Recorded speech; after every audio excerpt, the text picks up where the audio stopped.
आज के इस विश्लेषण में हम एक ऐसी कहानी में डाइव इन करने वाले हैं जो सदियों पुरानी जरूर है, लेकिन आज के टाइम में लिटरली उतनी ही रेलेवेंट है। हम बात कर रहे हैं 7वीं सदी के मदीना की। एक ऐसी रात की तस्वीर अपने दिमाग में बनाइए जहां पूरा शहर आराम से सो रहा है, लेकिन एक शख्सियत ऐसी है जिसकी आंखों से नींद पूरी तरह गायब है। ये कहानी है हजरत उमर फारूक की, जो उस वक्त मुसलमानों के खलीफा थे। तो आइए इस रात के अंधेरे में चलते हैं और देखते हैं कि आखिर ऐसी क्या बात थी जिसने इतने बड़े लीडर को इतना बेचैन कर रखा था। अब देखिए, ये नज़ारा अपने आप में कितना बड़ा कॉन्ट्रास्ट पेश करता है। एक तरफ पूरा मदीना रात के अंधेरे में गहरी नींद सो रहा है और दूसरी तरफ सिर्फ एक इंसान जाग रहा है, और ये कोई आम इंसान नहीं है। ये उस वक्त के सबसे ताकतवर शासकों में से एक हैं। लेकिन उनके दिल में एक ऐसी फिक्र थी जो उन्हें सोने नहीं दे रही थी।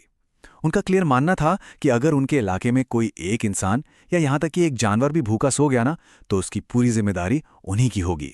ये जो हैवी बर्डन ऑफ रिस्पॉन्सिबिलिटी है, बस यही उन्हें रात रात भर जगाता था और शहर की गलियों में पेट्रोल करने पर मजबूर करता था। तो होता क्या है, वो अपने साथी असलम के साथ मदीना की सुनसान गलियों में चल रहे होते हैं। अचानक उनकी नज़र दूर एक छोटी सी रोशनी पर पड़ती है। एक छोटे से तंबू में आग जल रही थी और इस सन्नाटे में उन्हें एक बहुत ही बेचैन करने वाली आवाज़ सुनाई देती है, छोटे बच्चों के रोने की आवाज़। ज़रा उस मोमेंट को इमेजिन कीजिए। एक रूलर जो सिर्फ अपने लोगों का हाल जानने निकला है, ऐसी आवाज़ सुनकर एक सेकंड के लिए भी वहां नहीं रुकता, बल्कि तुरंत उस तंबू की तरफ बढ़ जाता है। अब यहां सबसे बड़ा सवाल यह आता है कि एक ट्रू लीडर ऐसी सिचुएशन में आखिर क्या करता है। जब हजरत उमर वहां पहुंचते हैं तो देखते हैं कि आग के पास एक थकी हारी औरत बैठी है और उसके बच्चे लगातार रोए जा रहे हैं। वो बहुत ही रिस्पेक्ट और नर्म लहजे के साथ उस औरत को सलाम करते हैं और एक बड़ा सिंपल सा सवाल पूछते हैं, बच्चे क्यों रो रहे हैं? उन्हें लगा शायद बच्चे बीमार होंगे, लेकिन उस औरत ने जो जवाब दिया ना, उसने खलीफा के पैरों तले से जमीन खिसका दी।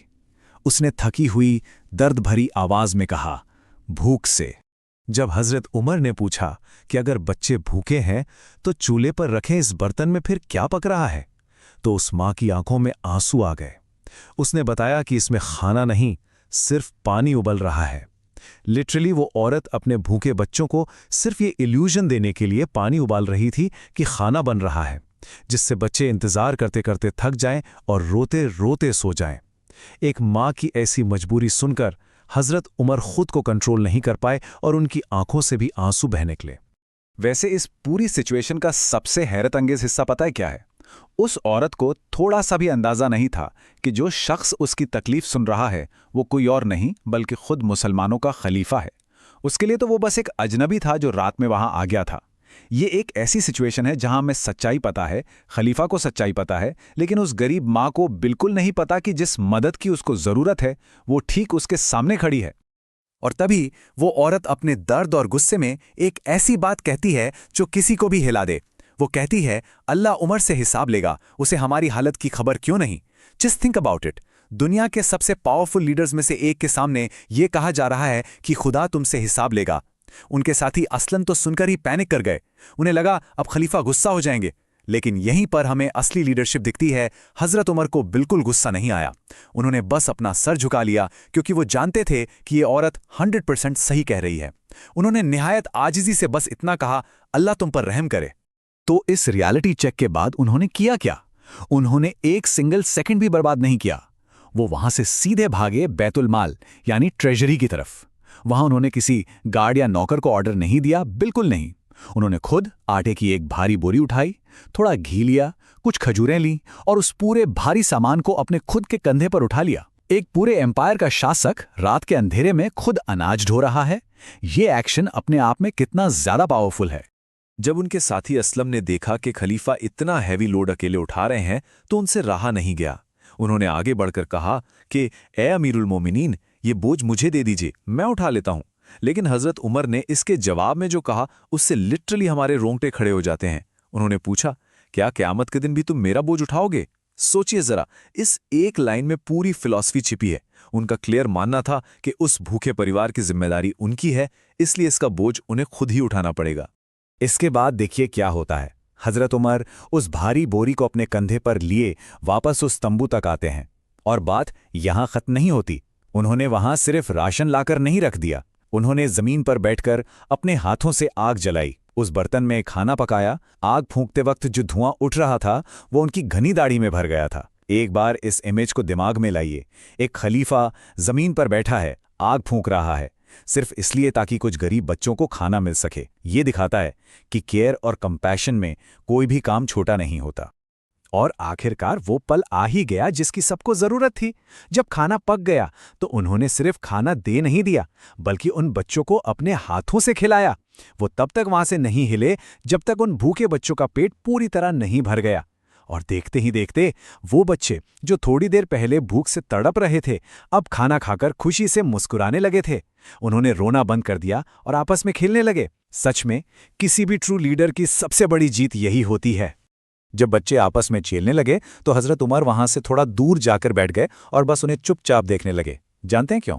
क्योंकि उस वक्त उनकी आंखों में एक अजीब सा सुकून था। जो पीस उन्हें पैलेस में या अपने रुतबे से नहीं मिलती थी, वो उन्हें इन बच्चों की मुस्कुराहट में मिल गई थी। उनके साथी ने बाद में बताया था कि उस वक्त उनके चेहरे पर ऐसी राहत थी जैसे उन्हें दुनिया का सबसे बड़ा खजाना मिल गया हो। उनके दिल का वो जो जवाबदेही का भारी बोझ था ना, वो थोड़ा सा हल्का जरूर हो गया था। अब स्क्रीन पर इस कॉन्ट्रास्ट को देखिए। एक तरफ उस औरत के दिमाग में रूलर की क्या इमेज थी, एक ऐसा खलीफा जो उसके दर्द से बिल्कुल अनजान है, जो दूर अपने आलीशान घर में चैन से बैठा है। और दूसरी तरफ रियलिटी क्या थी? रियलिटी में उसके ठीक सामने एक खादिम, एक सर्वेंट बैठा था जो उसके बच्चों को खाना खिला रहा था। यही सबसे बड़ा डिफरेंस है एक आम राजा और एक ट्रू लीडर के बीच। जिसे वो लापरवाह समझ रही थी, वही शख्स धुआं झेलते हुए खुद उसकी खिदमत कर रहा था। कहानी के इस इमोशनल क्लाइमैक्स पर वो औरत एक दुआ देती है, बिल्कुल अनजान होकर। वो कहती है, अल्लाह तुम्हें इसका बदला दे, तुम उमर से ज्यादा खलीफा बनने के हकदार हो। Can you even believe that? एक लीडर के लिए इससे बड़ी आयरनी और इससे बड़ा कॉम्प्लीमेंट क्या ही हो सकता है। वो औरत जानती ही नहीं थी कि वो एक्चुअली उमर से ही बात कर रही है। ये सुनकर हजरत उमर की आंखों में एक बार फिर आंसू आ गए।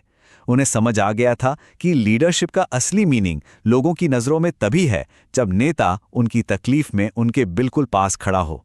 तो इसके बाद उनका रिएक्शन क्या था?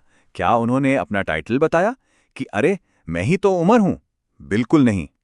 हजरत उमर ने अपनी आजिज़ी बिल्कुल नहीं छोड़ी। उन्होंने अपनी आइडेंटिटी छुपाए रखी और उस औरत से सिर्फ इतना कहा, जब तुम उमर के पास जाओ तो उससे कहना कि वो तुम्हारा हाल पूछा करे। उन्होंने बस ये एक छोटी सी हम्बल रिक्वेस्ट की और उसके बाद वो रात के अंधेरे में चुपचाप वहां से निकल गए। उन्हें किसी फेम या तारीफ की जरूरत नहीं थी, उन्हें बस अपना फर्ज निभाना था। तो इस पूरे इंसिडेंट से हम खिलाफत यानी सच्ची लीडरशिप के बारे में एग्जैक्टली क्या सीखते हैं? देखिए, ये किसी पावर का प्रिविलेज या राज करने का मौका बिल्कुल नहीं है। ये एक बहुत बहुत भारी जिम्मेदारी और देखभाल का बोझ है। हजरत उमर के लिए खिलाफत का मतलब कोई लग्जरी लाइफ नहीं थी, बल्कि रात रात भर जागकर गरीबों और ज़रूरतमंदों को ढूंढना और उनकी तकलीफों को ठीक करना था। Real power is in serving others. और अगर हम आज के कॉन्टेक्स्ट में बात करें तो हमारी सबसे बड़ी लर्निंग यहाँ क्या है? असली इंसानियत बस यही है कि हम दूसरे का दर्द महसूस कर सकें। अगर आज हमारे आसपास कोई भूखा है या परेशान है और हम उसे बस इग्नोर कर देते हैं, तो हम प्रैक्टिकली अपनी इंसानियत खो रहे हैं। हजरत उमर की ये कहानी सिर्फ एक हिस्ट्री का चैप्टर नहीं है, ये हम सबके लिए एक आईना है, एक पावरफुल रिमाइंडर है कि किसी और के दुख को अपना दुख समझना ही असल इंसानी फर्ज है। तो आइए इस विश्लेषण को हम इस एक प्रोवोकिंग थॉट के साथ खत्म करते हैं। इस पर जरा सोचिएगा जरूर। जब हमारा समाज, हमारी सोसाइटी भूखे और लाचार लोगों को नजरअंदाज करती है, तो आखिर उस अकाउंटेबिलिटी का बोझ कौन उठाता है? क्या हम सब उसमें कहीं ना कहीं शामिल नहीं हैं? मुझे पूरी उम्मीद है कि इस कहानी ने हम सबको डीपली सोचने पर मजबूर जरूर किया होगा कि हम अपनी जिम्मेदारियां और बेहतर तरीके से कैसे निभा सकते हैं। ऐसे ही एंगेजिंग एक्सप्लेनर्स के लिए हमसे जुड़े रहिए। आपसे मिलेंगे अगली चर्चा में एक